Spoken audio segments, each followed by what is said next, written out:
We are honored to have you here. You guys are as much a part of this event as all the speakers are. GW Awareness believes that spreading ideas is the only way the world's going to get better. And so this event, TED, is a part of that. I am very lucky to be a part of an amazing group of people who helped put this together. I'd like to introduce them to all of you because, one, they deserve the credit, and secondly, if you have any questions, they're the people to ask. And if they're telling you to do something, please listen to them. Pretty simple. So if I may introduce Junaid Ghauri,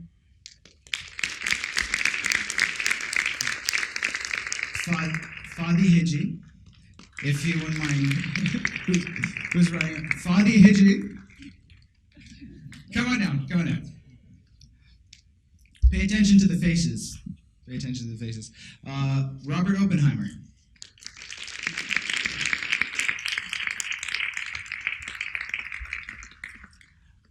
Josh Moore, who is in the back doing stuff. He's a tall guy. You'll figure it out.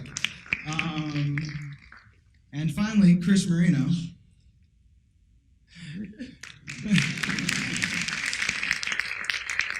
Who is our very own Wizard of Oz. He'll be standing back there doing all the hard work. If you have any questions, please, these are the people to talk to. Thank you, guys. So I'm going to go over the overall program for today. We're going to have 4 speakers. They're going to be introduced, and we're going to have a short Q&A session between each. We have handed out index cards to everyone. You should have them. And the reason the index cards are there is if you have a question, please feel free to write it down and pass it down to the end of the aisle. Whoever is at the end of the aisle, and this is important, please put it on the ground. And we will have people coming and collecting them. We will do our best to try to incorporate it. As I said before, this event involves you. And it is a communal event, so we want you to be as involved as possible. After the first 4 speakers, we are going to have an intermission for about 30 minutes where you can go up to the 3rd floor, 307 if I'm not wrong. I am right. And there'll be a few refreshments there. After that, we come back, we'll have 2 more speakers, and then a few pre-recorded talks. As I said, please put your questions down. And during the intermission, and then finally after the event, all these speakers will be available and approachable. And we won't be able to ask every question, but we hope that we can spark some discussion. So please feel free to approach them and talk to them. All right, so let's get started. Our first speaker is Yusuf Hiji. He's a professor of organic chemistry at Morgan State University. He grew up in Palestine and Jordan, and he has some experience. From his experiences there, he has some thoughts that he'd like to share with us today. Dr. Hiji? Yusuf, stage is yours.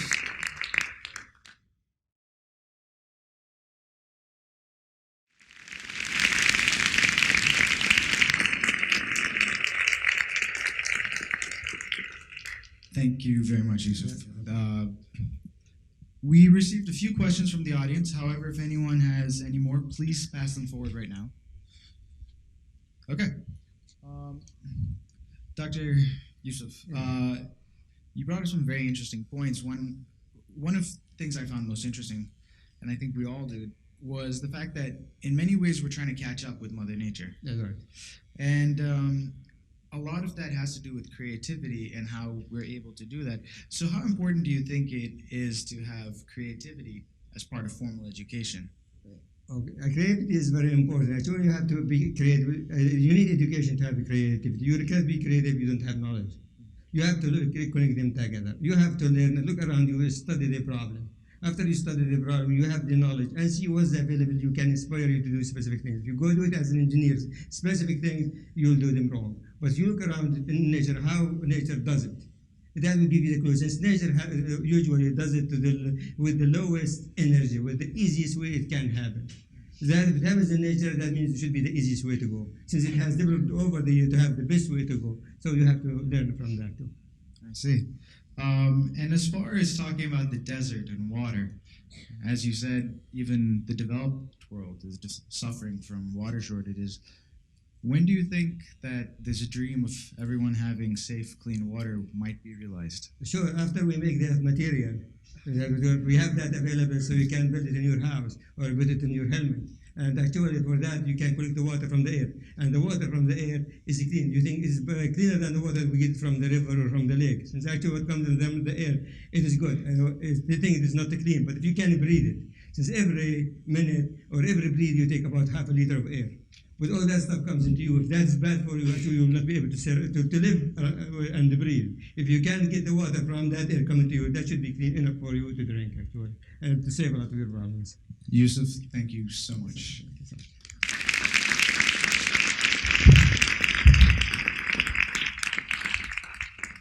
So our next speaker also has some ideas about how to make the world a better place. Llana Preuss is the Chief of Staff at Smart Growth America, which is a nonprofit that advocates for great places. And she'll talk about the passion that led her to this and why great places are important for all of us in more ways than we know. Llana?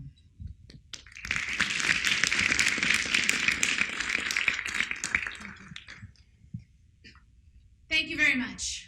I am thrilled to be here today.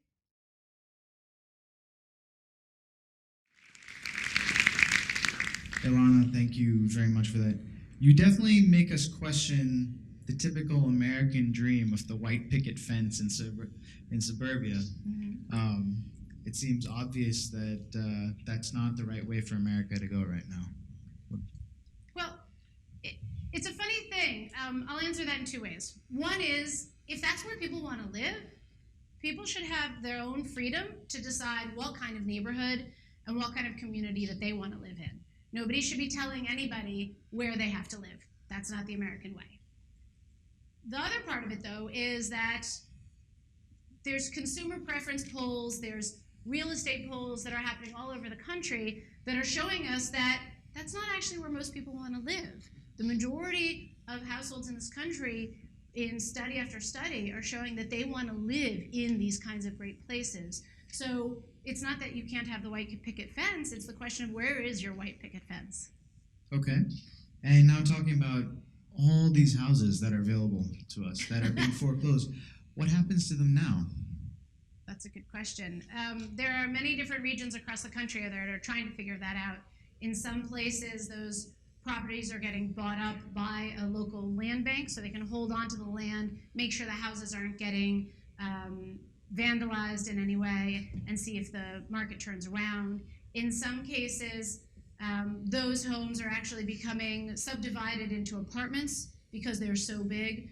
But the problem is that in many cases, those houses are so far away from the jobs that it costs people a lot just to have to drive to get to a job from those homes.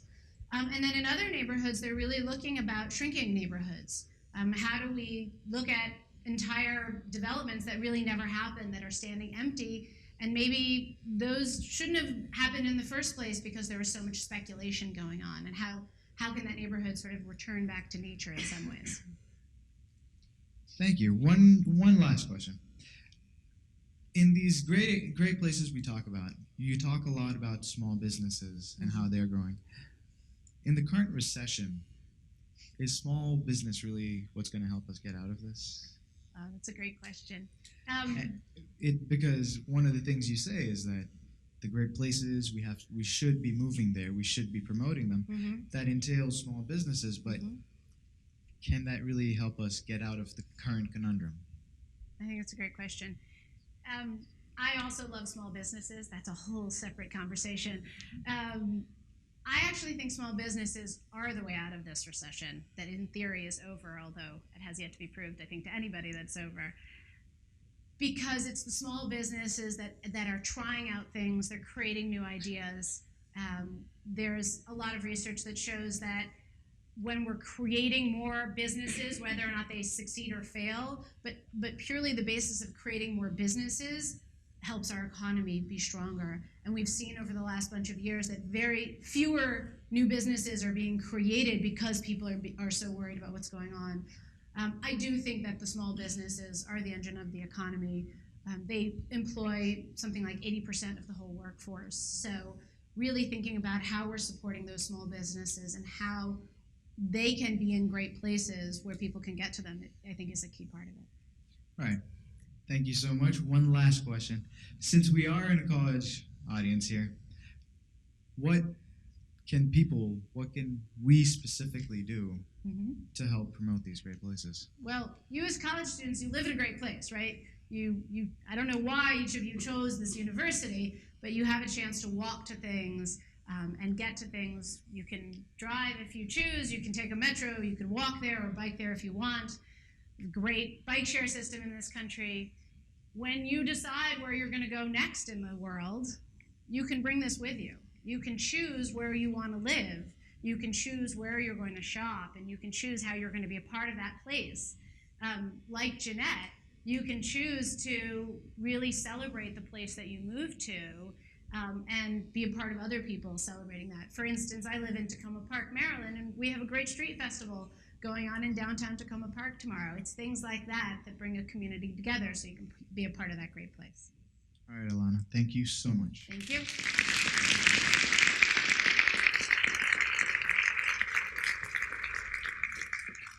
So we're going to switch gears slightly now. We've talked about how to improve the world, but now we're going to talk about a little bit about living in it.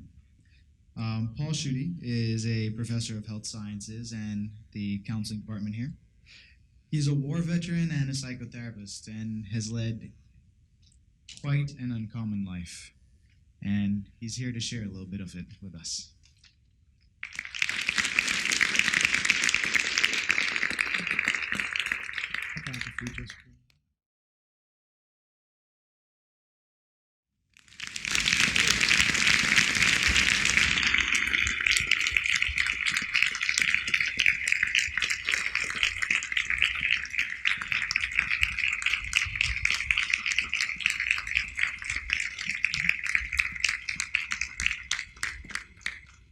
And just for a moment, please look up here.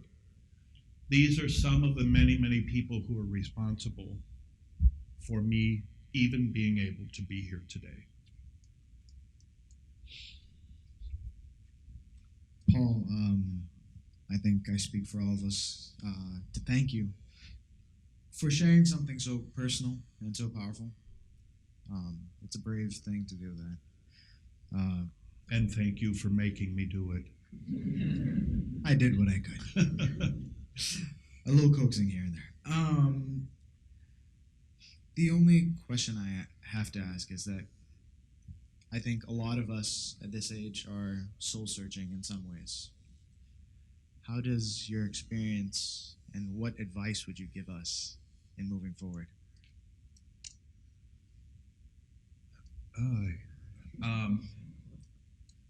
Well, don't have happiness as your goal. Happiness is the journey. And the other thing, and this is going to sound really like an old person talking to young people, and actually that's what it is. When you're walking down the street, and since I teach here at GW and I walk down the street all the time, instead of texting and looking down, look up, look around. Life's around you, it's not here.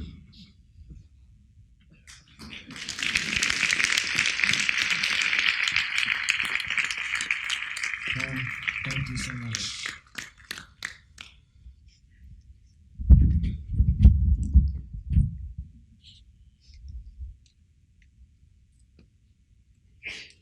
The magic clicker. So,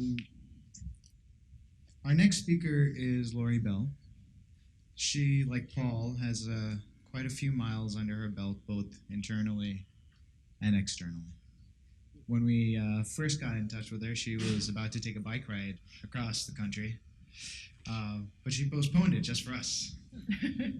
and she's here today to share a little bit about how she got here. Lori? I'm not taking the clicker, I'm just shaking hands. Thank you.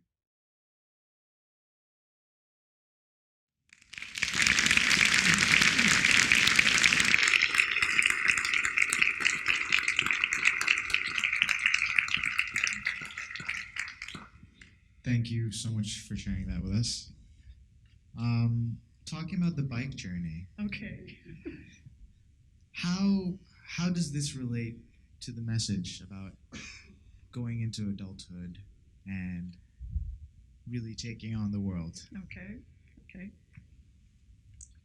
Well, it's interesting to me that I was 23 years old when I joined the carnival, and I'm 46 years old now. So there seems to be this big cycle that every once in a while I just decide to pick up and head on the road. Only this time, I'm trying to do it on my bicycle, and I'm trying to do it as self-sufficiently as possible. I'm using all the things that I've learned throughout my life about how to take care of myself. But I'm also going out into the world to see how other people are managing today in this economy, and to find out more about how we are all coming together in our communities, getting closer together to solve the problems ourselves instead of expecting somebody else to solve them for us, like maybe a parent government, possibly. and I'm hoping to share my story to say we don't need to be afraid. I think most fear is actually illusional, just like it was for my mother. And we need to start trusting each other and start expecting from each other what we should of any adult in the world, that we will be honest and we will work hard and we will solve these problems together. All right. One more question. With your experience with your mother and then your own experience in sort of a rebirth almost, what is your view on mental health and mental illness? Because there does seem to be somewhat of an epidemic happening in the world today. What are your thoughts on that? Although this is the biggest audience I've talked to about my relationship with my mother, I've certainly talked to other people about it in the past. And I know that that very closest relationship that you have with your parents can be the most challenging to deal with. There's so many expectations of, I'm supposed to love this person. I'm supposed to be in relation. They're my family. They're my parent. In my mother's case, I had to accept that though she wasn't to blame for her mental illness, the way she behaved as a consequence of that mental illness had an impact on me as a child.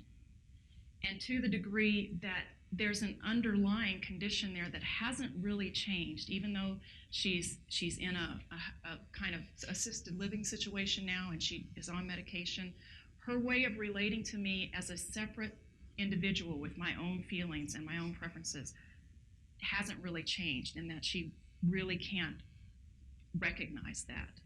So it's very hard for me. And I know that as much as we want to have that ideal parent, for instance, when we have a mentally ill parent, you have to learn to set some boundaries there. It doesn't mean you have to hate them for being what they are, but you do have to understand where that dividing line needs to be, where that boundary needs to be. You can still love them, but you can make choices that also help to protect yourself. Now, how would you suggest for people who are suffering from mental illness, is perhaps not as severe as your mother, to deal with it? What perspective should they have when... if they are mentally ill themselves? If they have a mental illness, depression, anxiety, those are quite widespread at this point. Right. Okay. One of the effects of growing up with my mother in the what's called an enmeshed relationship that I had with her was that I myself am predisposed to depression. And I think that we all have to kind of work through that and find our answers. Sometimes it's as simple as making sure you get enough sleep every night. But at the end of the day, That's a tough question. It's meant to be. That's a tough question. But I just know from my own experience, you have to do what you want to do. And for me, I tell you what, yoga, this is a good understanding of this. I started doing yoga on my own for a while, and one of the things that I learned from that was the concept of the drawing of the bow. And what this is you'd say you'd be going along and your body's really stretching out good and it's loose, but then you get to another day and you're tight and it's not as good as it used to be. In yoga, that means your body's kind of pulling back a little bit to build energy to make a bigger leap forward. And I think in some cases, depression, for instance, is the same thing. It's a pulling back, kind of a regrouping that then prepares you to make a giant leap forward. And I've done that over and over and over again in my life. And when I learned about that principle, it made it much easier for me to just go ahead and allow that to happen. But I will also say, I do understand enough about the biochemistry of emotion and feeling and depression and things like that nowadays. And I think it's very important for people to at least, be somewhat open to medical treatments, because I think the body can get habituated to certain chemical patterns, just like addictive patterns outside of the body, so that you shouldn't ignore that as a stepping stone. But in the long run, I think there's a lot to be said for choosing how you're going to think and how you're going to feel, and just getting out of choosing to be happy. So, in some senses, you're saying take it head on. Yes, absolutely. Deal with it as best you can, but accept the fact that you might not have the best days. Absolutely. I All mean, right. hey, there's lots of reasons to be depressed nowadays. So we're all in this together, and I think together we can figure it all out too and support each other. Hopefully, this conversation will be a part of that. I hope Thank so. you so much. All right.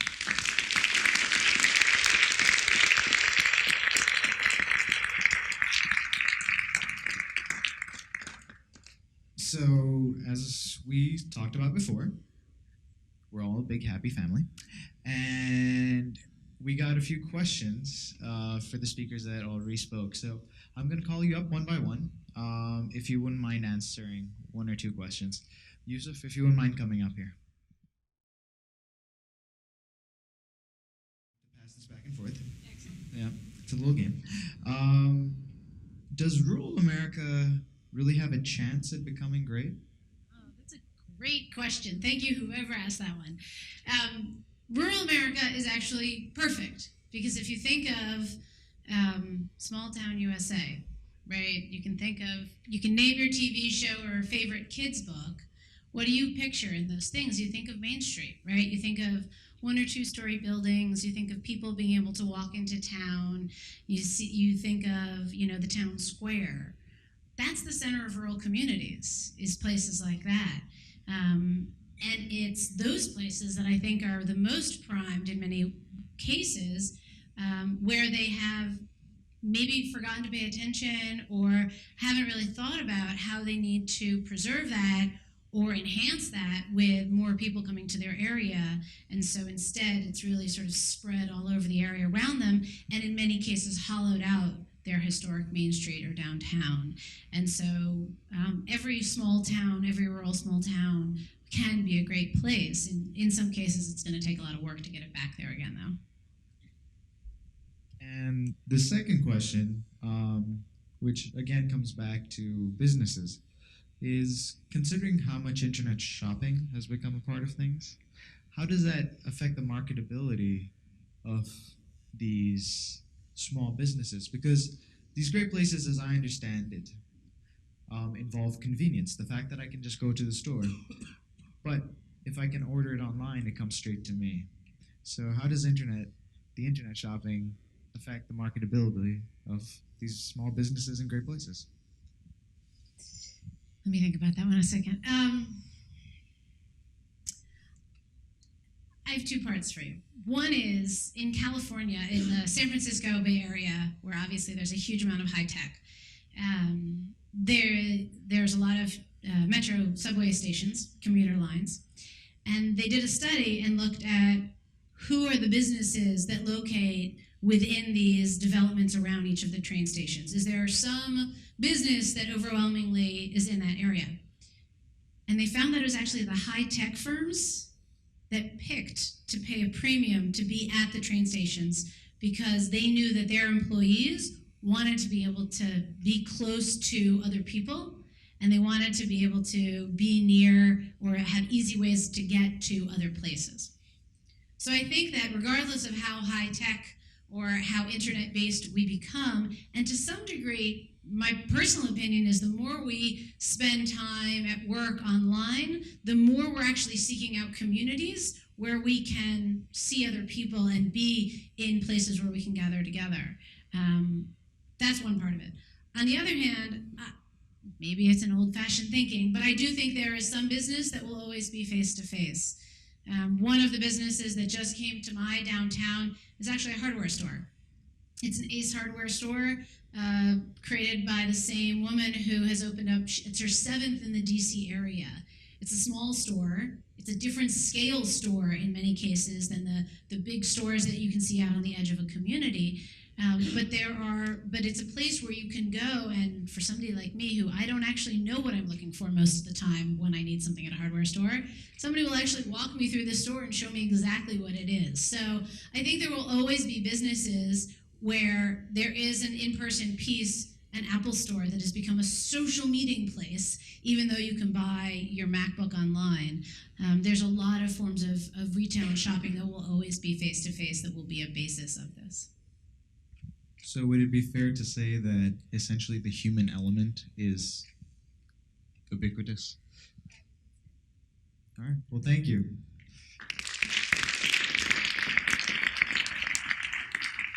Paul, if you wouldn't mind.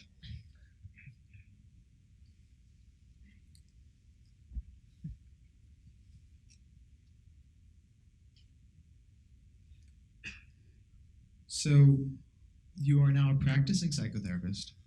And I don't practice anymore. I know how to do it. so you're doing psychotherapy. The question I have to ask is somewhat twofold. How did your experiences in Vietnam affect how you deal with psychotherapy?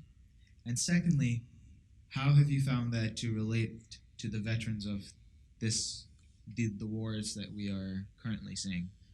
We have many students who come in as student veterans.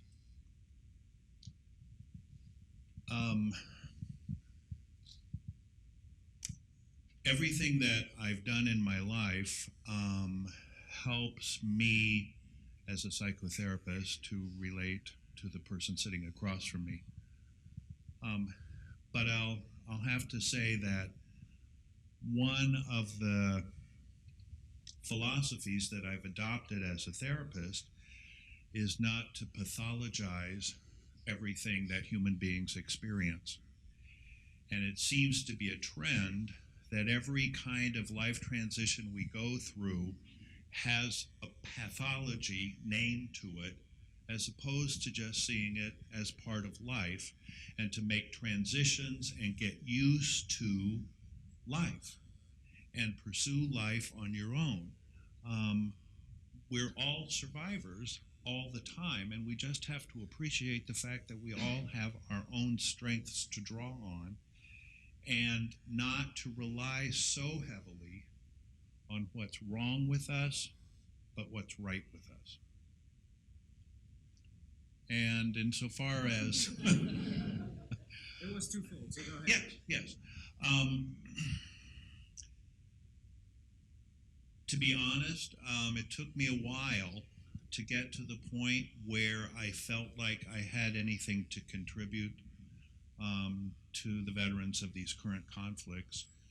And I think part of that had to do with my experience with World War II veterans who were, it was sort of the same situation.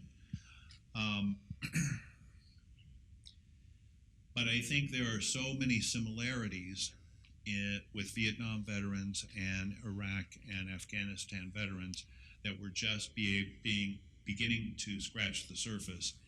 And I would like to see people in my position be more involved in helping the transition for people from these current conflicts.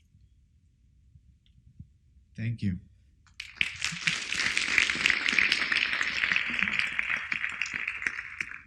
Ladies and gentlemen, we are going to have a 30-minute intermission. So go refresh yourselves up in room 307.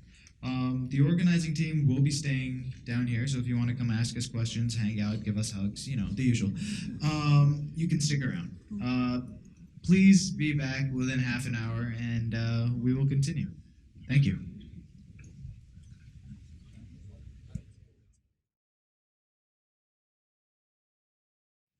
So up next we have Loew. He's a professor of biomedical engineering, and we'll be talking about the applications of biomedical imaging in art.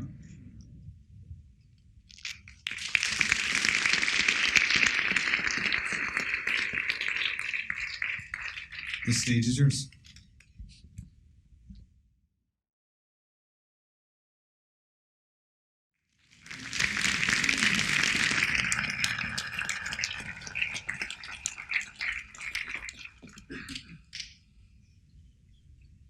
Thank you very much for that, Murray. Well, one of the first questions that comes up is that art is a very important part of our global heritage. But as you said, you're coming from the field of biomedical engineering. So, and you mentioned that it might translate, the work you've been doing might translate over into medical imaging. How long do you think until that happens? I think it's going to happen soon. There's a great interest in multispectral techniques in medicine now because we have the ability, the multispectral cameras are now becoming widely available. And the idea that when we look at, say, skin on the surface, or even with a one or another kind of scope to look inside the body, we can acquire these multispectral images, and it's quite likely that there will be changes occurring indicating, for example, cancer early in the multispectral domain that we have not been able to see so far in the visible domain because of changes in the tissue characteristics. I see, and the registration is absolutely necessary for that. I completely understand.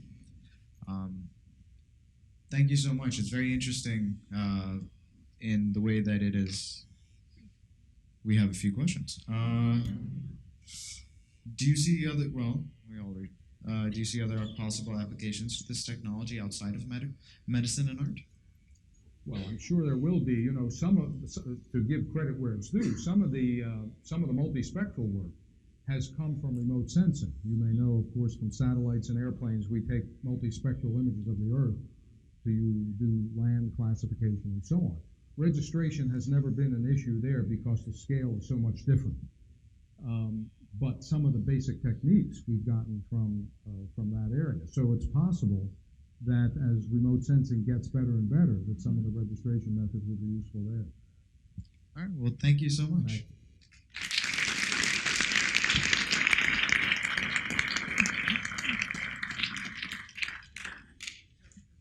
Well, that was, it's quite amazing. We've learned a little bit more about the realities of the artists and what they were using. Our next speaker is Professor Emeritus Peter Bock of Engineering and Computer Science at GW.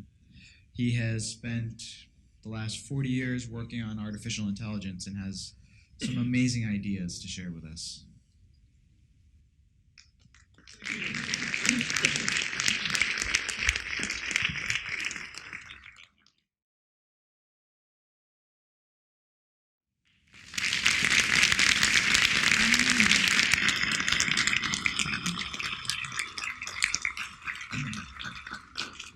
Peter, thank you so much for that.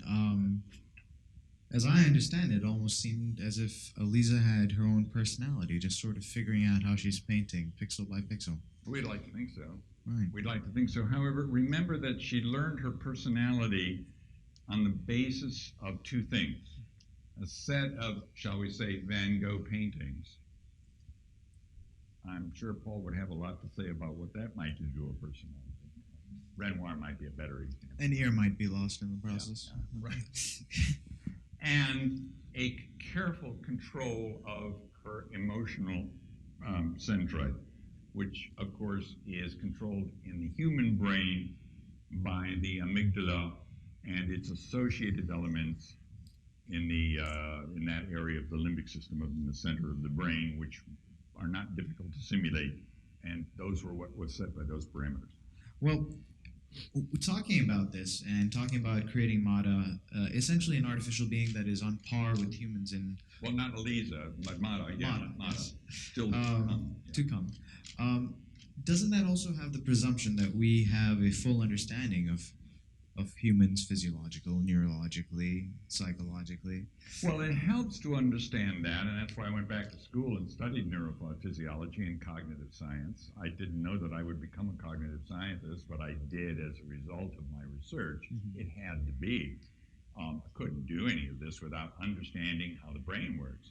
Very often the press says to me, Professor Bock, how come we don't know anything about how the brain works, so how can you do this? And I said, I think what you mean is that you don't know anything about how the brain works. And we really do. Now, when I went to study neurophysiology, it was in the late 70s and early 80s, and 99.9% of everything we know about that has been learned since, but I've kept up to speed, and so consider myself still a cognitive scientist. We know how that stuff works, and it plays a major role in the design of this engine.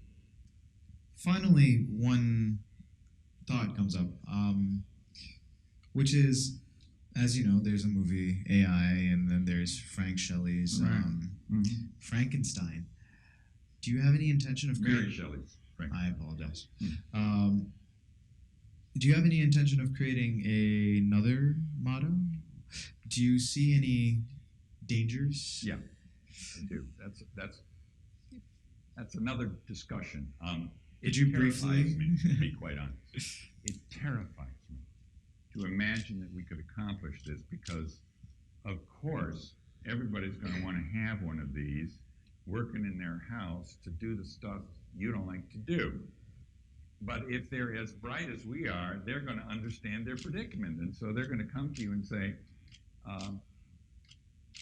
could I have Sunday off? We're going down to the local community center and talk about collective bargaining. And uppity comes to mind. Song of the South comes to mind. All the problems that we've had in this country and many countries before. We don't have a good record of dealing with that sort of thing, people.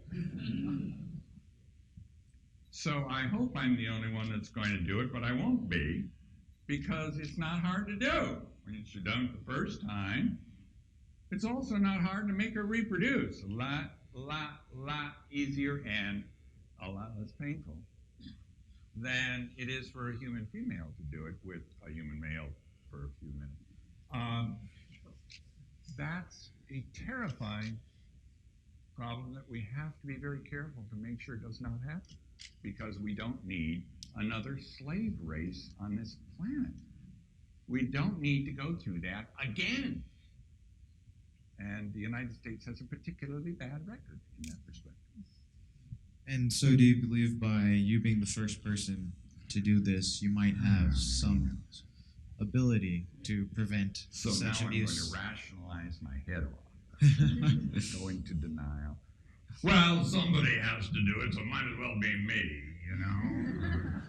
IBM would really make a bad mistake. I really have no excuse. My book, which I published about this some years ago, is introduced by a philosopher by the name of Michael Leschat, who's a very, very close friend of mine, who writes as the afterword an essay.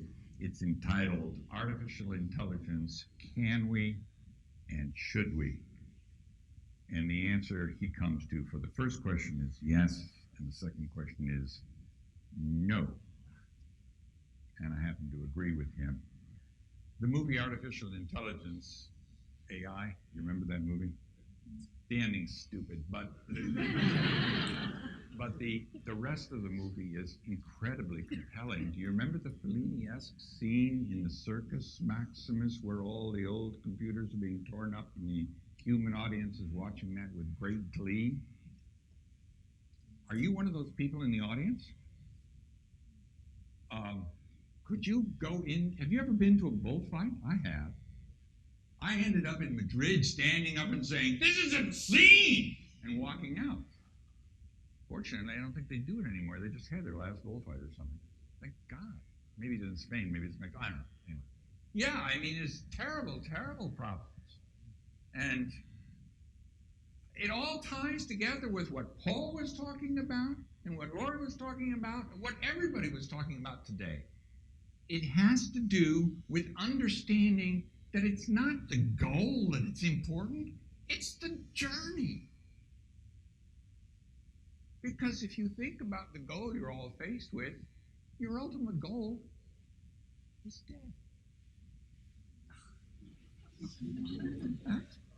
That's worth looking forward to. I mean, wow. Maybe I should do it right away. Well, thank you, Peter.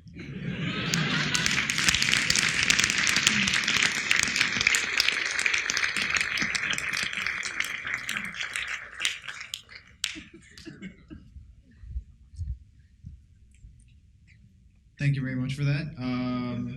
We do have 2 pre-recorded TED Talks that we're going to show as part of the program.